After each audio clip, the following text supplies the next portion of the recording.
At 16:56 hours on September 7, 1940, Air Vice-Marshal Keith Park stood in the operations room at RAF Bentley Priory, watching WAAF plotters move counters across the massive table map of southeast England. 48 years old, veteran of the Western Front, commander of No. 11 Group Fighter Command. He was watching the largest German formation he had ever seen assemble over the Pas de Calais. 348 bombers, 617 fighters, all heading for one target: London.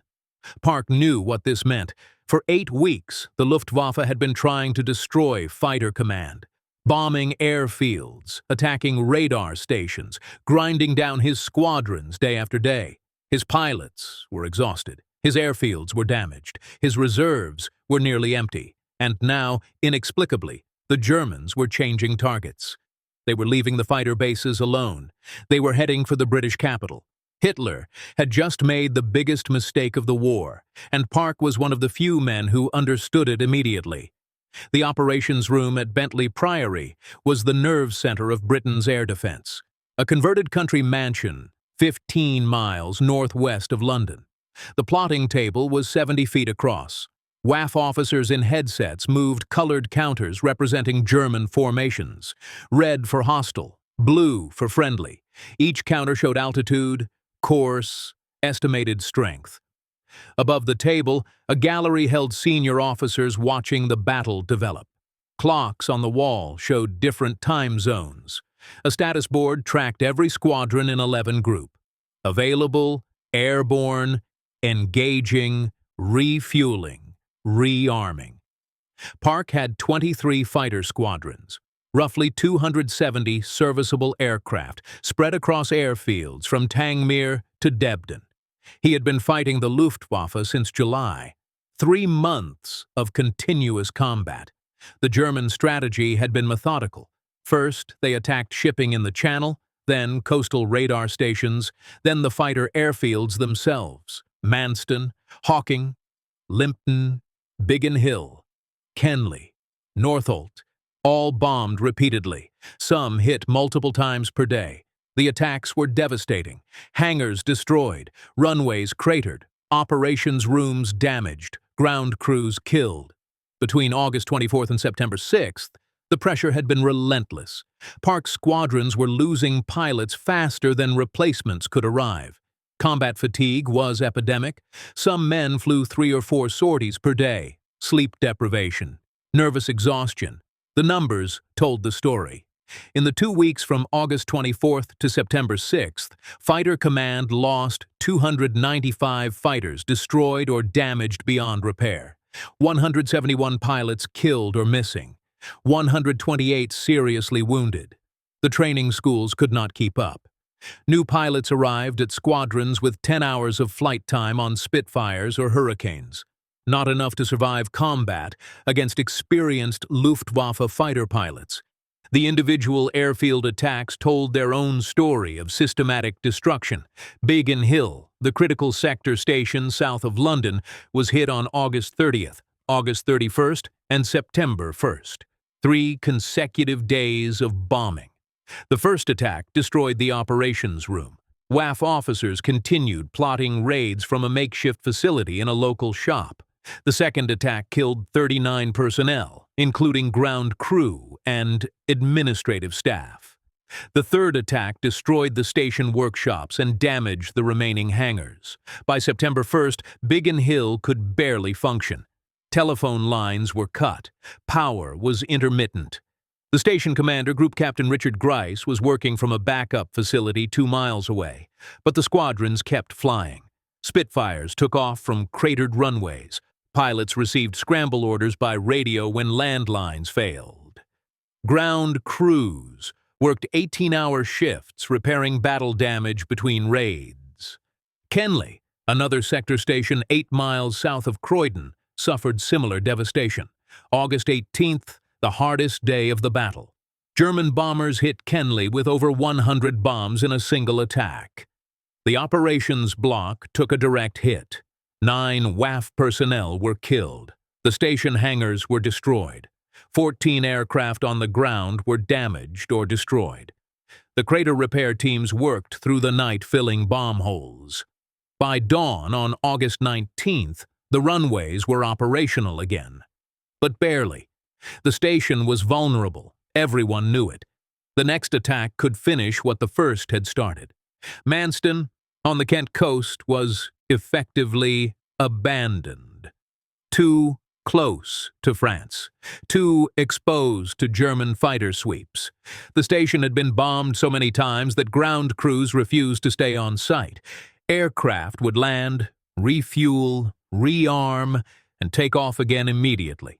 No lingering, no maintenance beyond the absolute minimum. The station facilities were ruins. The operations room was a shell. Manston had become a forward refueling point, nothing more. The sector stations were the backbone of Park's defensive system.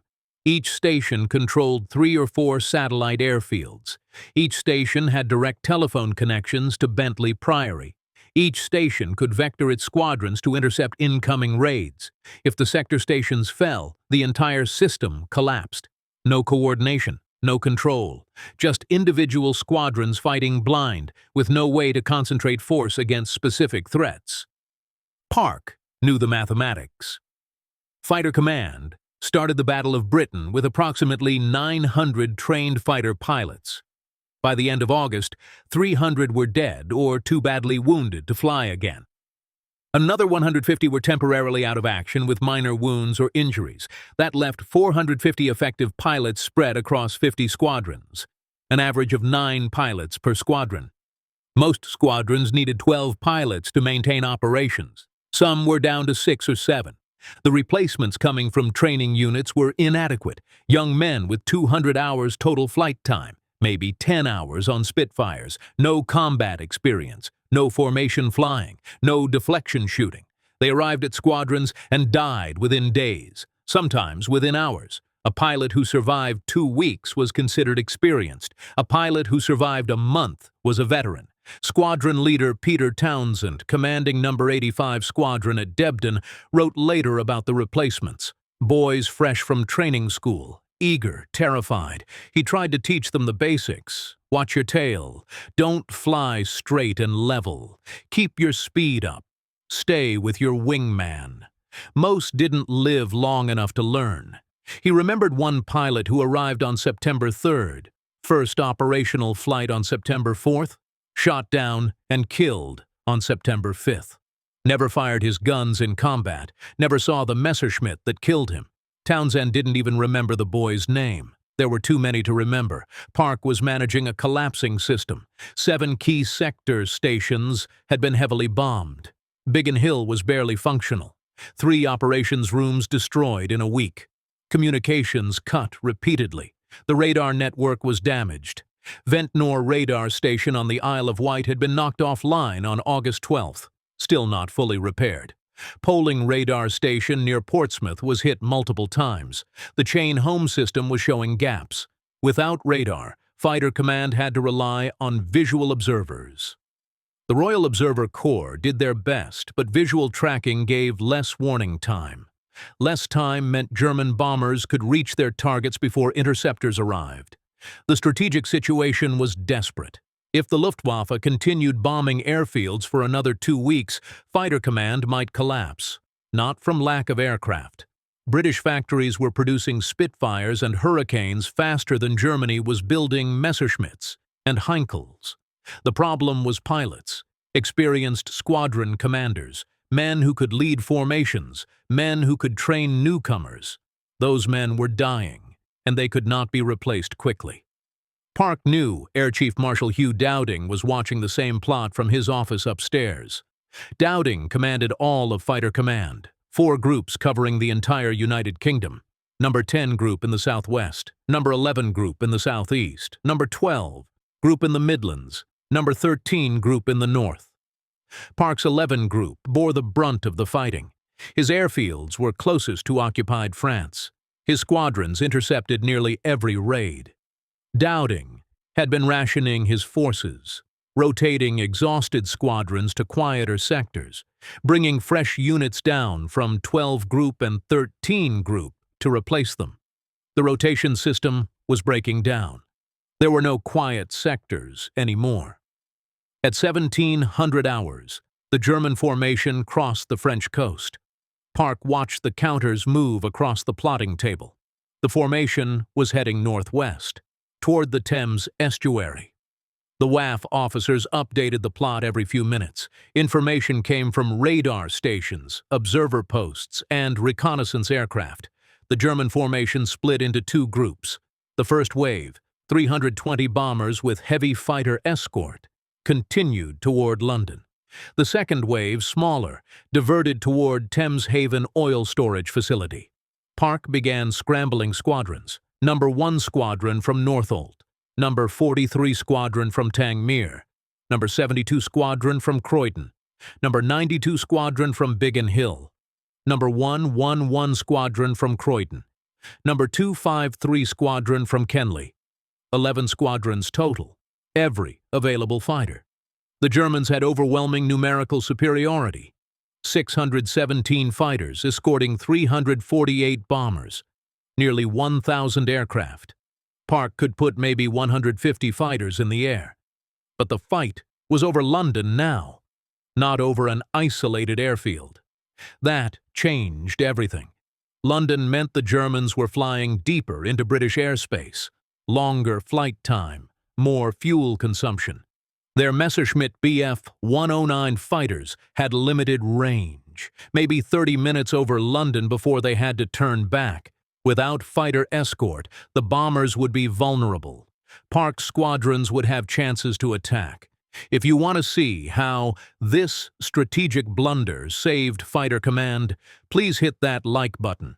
It helps us share these forgotten stories with more people. Subscribe if you haven't already. Back to Park. The first bombs fell on London's East End at 16:57 hours. The docks, the warehouses, the densely packed working-class neighborhoods surrounding the Thames, Silvertown, West Ham, Poplar, Canning Town, the poorest districts in London, narrow streets, terraced housing, families living in conditions that had barely changed since Victorian times. The German bombers came in waves, Heinkel He-11s, Dornier Do-7s, Junkers Ju-80s.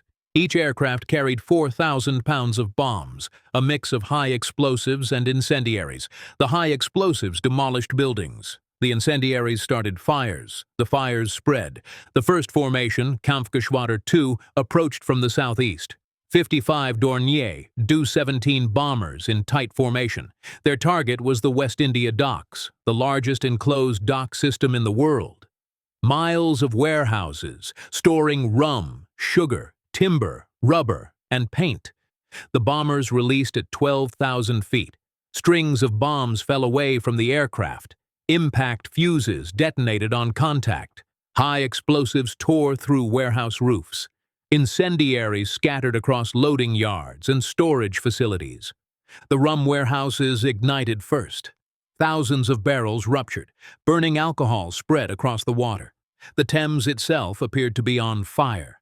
Flames reflected off the water surface, creating an eerie orange glow visible for miles. The sugar warehouses melted. Molten sugar ran into the streets, creating rivers of burning syrup. Fire crews attempting to fight the flames found their boots sticking to the pavement. Kampfgeschwader III hit the Surrey commercial docks minutes later. 250 acres of timber yards, Canadian pine, Norwegian spruce, mahogany from Africa, all of it bone dry after a hot summer. The incendiaries created an instant inferno. The timber stacks ignited like kindling. Within minutes, the entire dock complex was ablaze. Flames reached 300 feet into the air. The heat was so intense that buildings on the opposite bank of the Thames caught fire from radiated heat alone. The paint factories in Silvertown were next. Industrial chemicals stored in wooden buildings. The bombs hit at 17:05 hours. The explosions were catastrophic. Paint thinner, turpentine, lacquer, all highly flammable. The factories exploded in fireballs that could be seen from 20 miles away. Burning debris rained down on surrounding neighborhoods. Terraced houses with wooden roof beams and tar paper roofing. The debris started hundreds of secondary fires. By 17:30 hours, the East End was burning. Massive fires in the Surrey commercial docks. Timber yards ignited, paint factories exploded. The flames created their own wind, firestorms, temperatures hot enough to melt steel. The firestorm phenomenon was new to London. The concentration of fires in a small area created a thermal updraft. Hot air rose rapidly. Cooler air rushed in from surrounding areas to replace it. The incoming air fed the flames with fresh oxygen. The effect became self-sustaining. The fires grew hotter. The updraft grew stronger. The wind grew faster. People caught in the firestorm described hurricane-force winds pulling them toward the flames. Trees uprooted. Corrugated iron roofing torn from buildings. Anything loose became a projectile. The London Fire Brigade responded with everything available: 2,000 firefighters, 300 fire engines, auxiliary fire service volunteers in civilian vehicles. They found a disaster beyond their capacity to manage. Water pressure dropped as multiple crews tapped the same mains. Some hydrants ran dry completely. Pumps drew water directly from the Thames, but the river was tidal. At low tide, intake hoses couldn't reach the water. Crews waited helplessly for the tide to rise. The fires merged. Individual blazes connected into conflagrations covering entire city blocks. Fire crews couldn't get close enough to fight them. The radiated heat was too intense. Firefighters reported their skin blistering from 50 yards away. Fire hoses melted. Wooden ladders ignited spontaneously. The crews fell back, watching buildings collapse as the fires consumed them. The second wave of bombers arrived at 20:30 hours. 250 more aircraft. They did not need navigation aids. The fires from the first attack were visible from France. The Thames reflected the orange glow.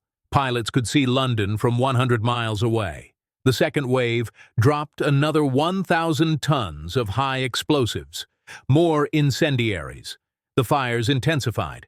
By midnight, 430 civilians were dead.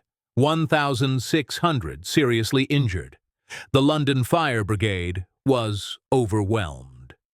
300 separate fires burning simultaneously. Some merged into conflagrations covering entire city blocks. Firemen worked through the night. Water mains ruptured by bombs. Pumps running dry. Some crews fought fires for 36 hours straight without relief. The civilian population experienced terror on a scale Britain had not seen since the Zeppelin raids of World War I. Air raid sirens had sounded at 16:50 hours, 7 minutes before the first bombs fell. People in the East End rushed to shelters, public shelters, Anderson shelters in back gardens. Some families simply hid under their stairs. The Morrison shelter, a steel cage designed for indoor use, hadn't been widely distributed yet. Most people had nothing but hope. The bombing lasted 4 hours during the first wave.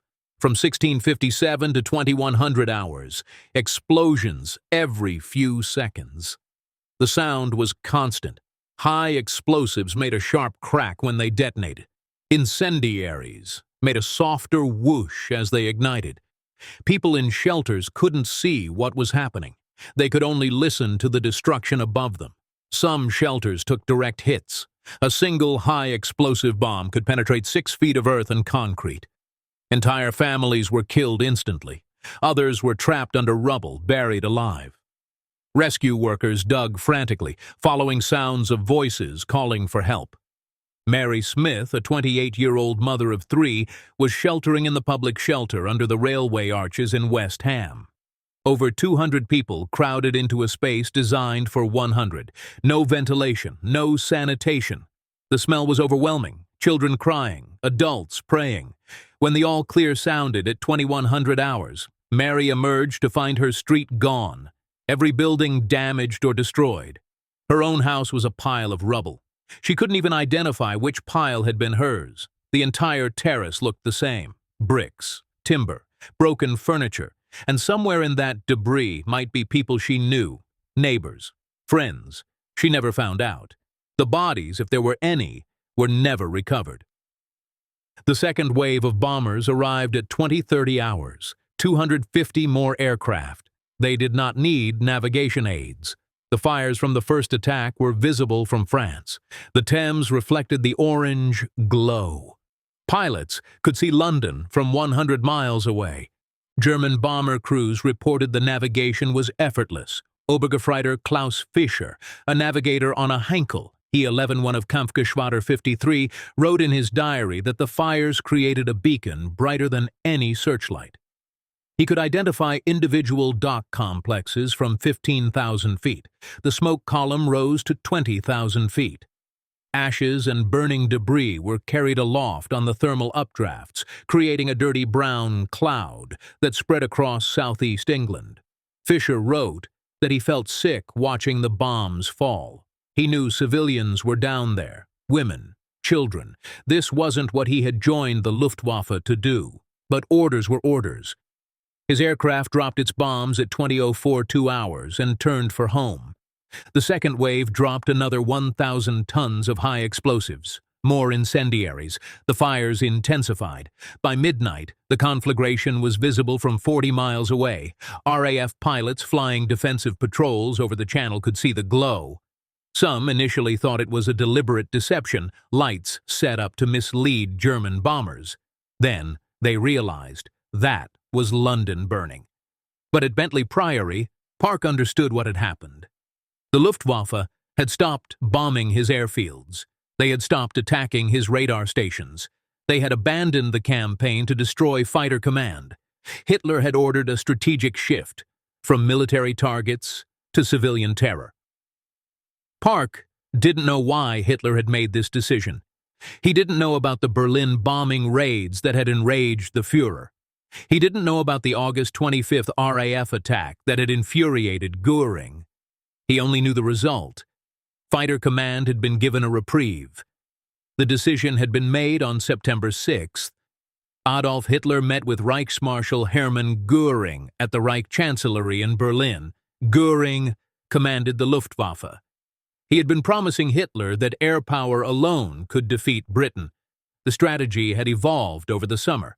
First, establish air superiority over the Channel. Second, destroy the RAF on the ground and in the air. Third, clear the way for Operation Sea Lion, the planned invasion of England. By early September, Göring was reporting significant progress. His intelligence officers claimed Fighter Command was down to its last 100 aircraft. The RAF was on the verge of collapse. One more push, and the British would have no air defense left. Hitler had doubts. British resistance had been fiercer than expected. The Luftwaffe was losing aircraft at unsustainable rates. July losses, 180 aircraft. August losses, 774 aircraft. And the RAF was still fighting, still intercepting every raid, still shooting down bombers faster than they could be replaced. The intelligence was catastrophically wrong. Luftwaffe reconnaissance had photographed damaged British airfields and counted destroyed aircraft, but they had no way to assess repair capabilities or production rates. They saw craters on runways and assumed airfields were permanently disabled. In reality, RAF repair teams could fill craters and restore runways within hours. They saw wrecked Hurricanes and Spitfires at dispersal areas and assumed permanent losses. In reality, many damaged aircraft were repairable. The maintenance units were rebuilding fighters from salvaged parts. German intelligence estimated British fighter production at 250 aircraft per month. The actual figure was closer to 500. They estimated Fighter Command had lost 70% of its strength. The actual loss rate was closer to 40%. Every German assessment overestimated British weakness and underestimated British resilience. Göring believed his own intelligence reports because they confirmed what he wanted to hear. The RAF was finished. Victory was imminent. Operation Sea Lion, the planned invasion, was scheduled for September 21st. The German army had assembled 9 infantry divisions and 2 airborne divisions along the French coast. Transport barges had been requisitioned from Dutch and Belgian canals. Over 2,000 vessels were being prepared for the crossing. Kriegsmarine officers were skeptical. The barges were rivercraft, not seagoing vessels. Many would sink in channel conditions. The Royal Navy could destroy the invasion fleet before it reached England. But the plan assumed the Luftwaffe would control the airspace. German dive bombers would attack British warships. German fighters would sweep the skies clear of RAF interference. Without air superiority, the invasion was suicide. Everyone knew it. Then came the Berlin raids. On August 25th, RAF Bomber Command sent 81 aircraft to bomb Berlin. The raid caused minimal damage, a few civilians killed, some property damage. 9 bombs fell in residential areas of the city. The Charlottenburg district was hit, several apartment buildings damaged, 5 civilians dead, 32 injured. The physical damage was negligible. Berlin was a city of 4 million people. 9 bombs barely scratched it. But the psychological impact was enormous. Goering had publicly declared that no enemy bomber would ever reach Berlin. He had staked his reputation on it. The RAF had just proven him wrong. The German propaganda machine had been telling the population that the Luftwaffe was invincible, that British air power was destroyed, that the war was almost won. The Berlin raid shattered that narrative. If the British could bomb Berlin, maybe the Luftwaffe wasn't invincible. Maybe the British weren't defeated.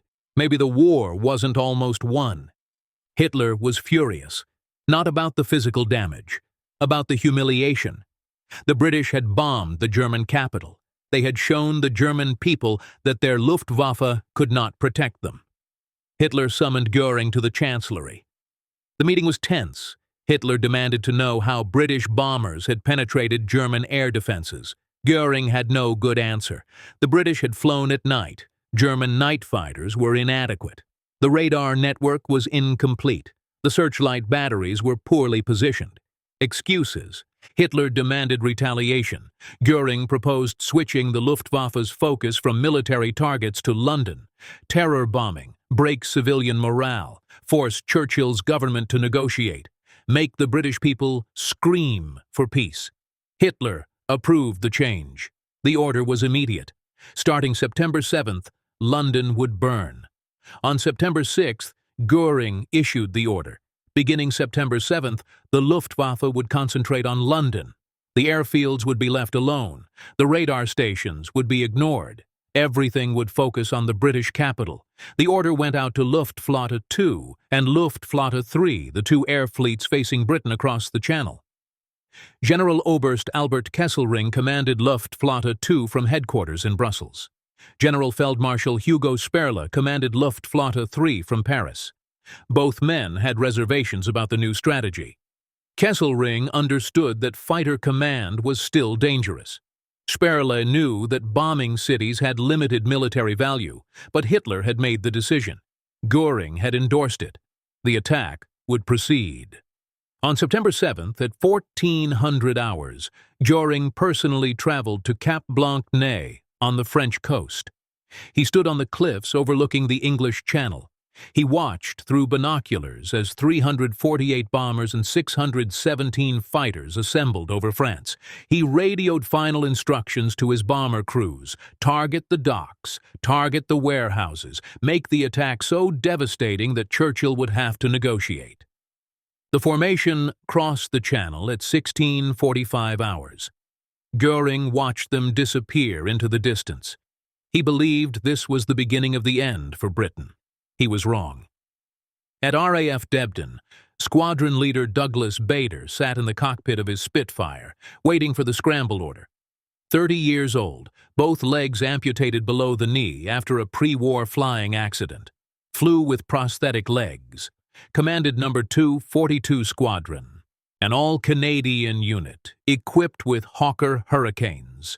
Debden was 40 miles northeast of London, far enough from the coast that Bader's squadron usually arrived late to intercepts, close enough to London that he could see the smoke rising from the East End.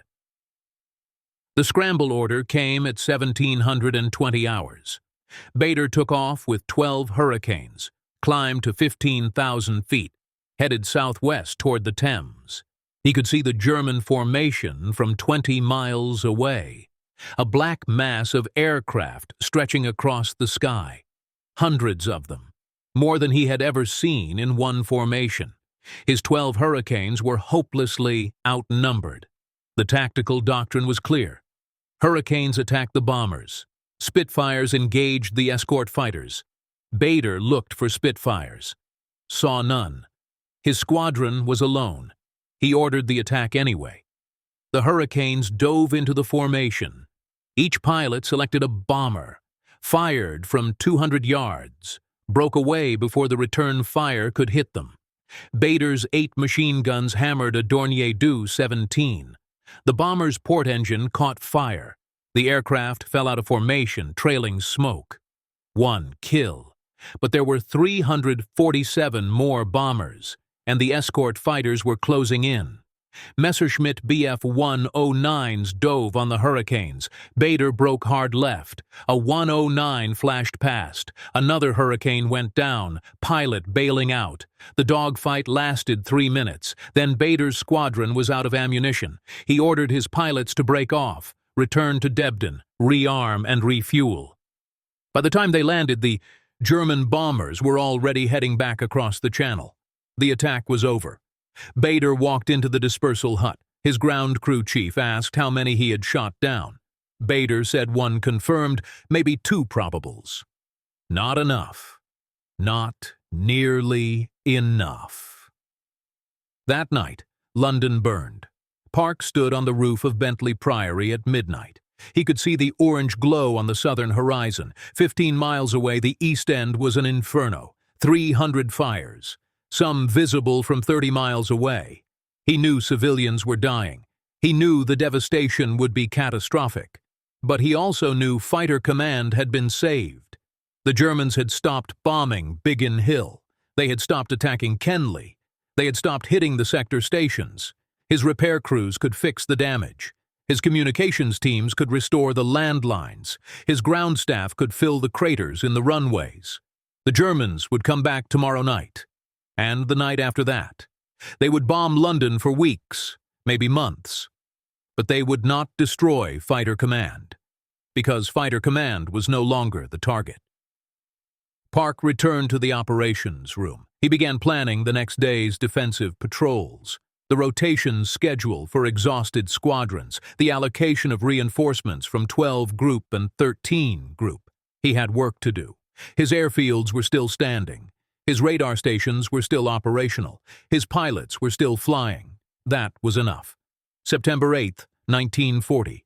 The Luftwaffe returned to London. 200 bombers in daylight, 250 more after dark. The pattern continued.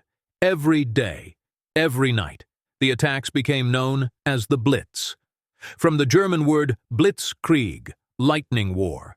But the Blitz was not a lightning war. It was a grinding campaign of attrition. The Germans were trying to break British morale, force a surrender through terror. It did not work. On September 15th, the Luftwaffe launched its largest daylight raid. 200 bombers, 700 fighters. Park scrambled every squadron in 11 Group. Air Vice-Marshal Trafford Lee Mallory sent reinforcements from 12 Group. For the first time in the battle, the RAF met the Germans with equal numbers. The result was a slaughter.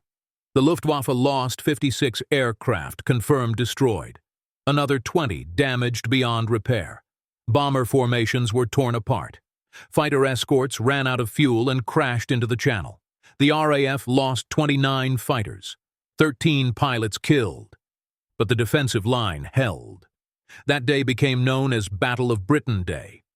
The Luftwaffe never again attempted a major daylight raid on London. They shifted entirely to night bombing, harder to defend against, but also harder to target accurately. The night blitz continued until May 11, 1941, 57 consecutive nights in September and October, then intermittent attacks through the winter and spring. The devastation was immense.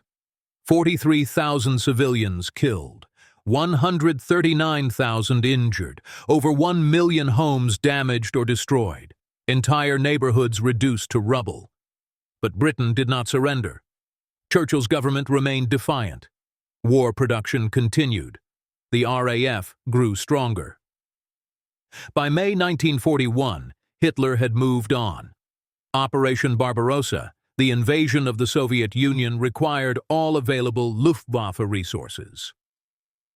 The Blitz ended.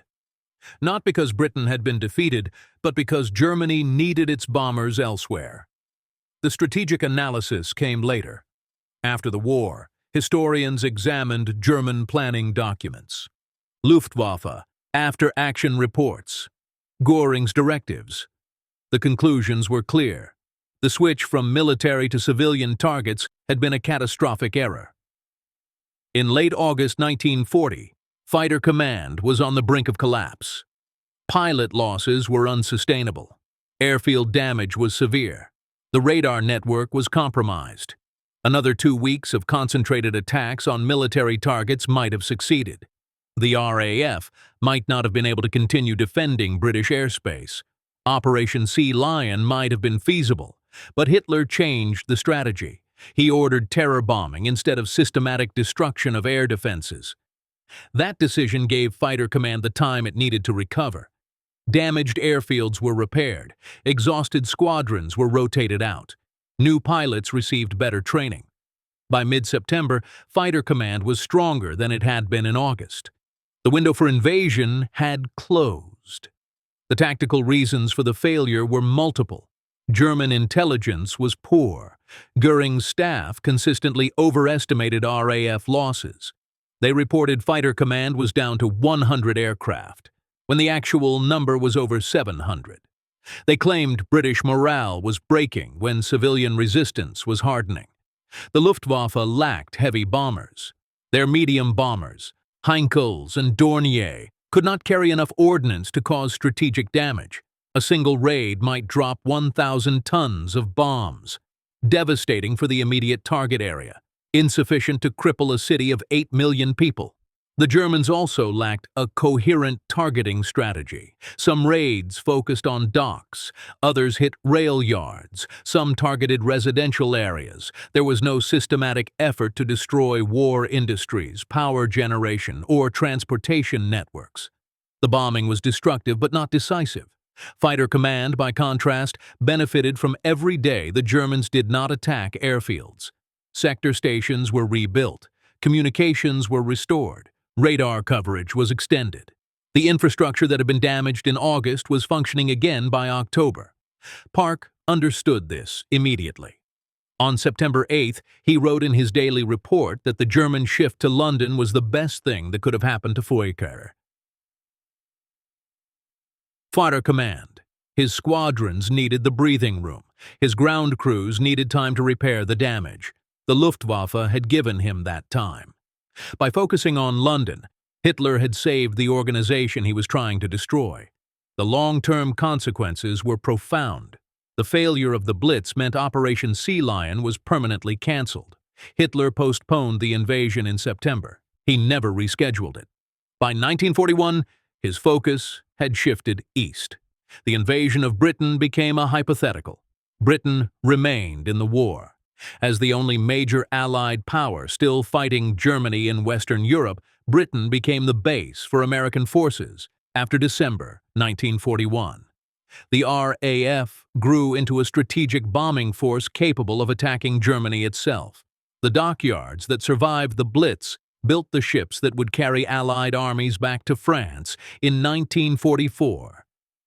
If the Luftwaffe had continued bombing airfields and radar stations, Britain might have lost air superiority. Without air superiority, the Royal Navy could not have prevented a German invasion. Without Britain as a base, the United States would have had no staging area for the liberation of Europe. The entire course of the war hinged on Hitler's decision to bomb London instead of destroying Fighter Command. It was the right decision politically.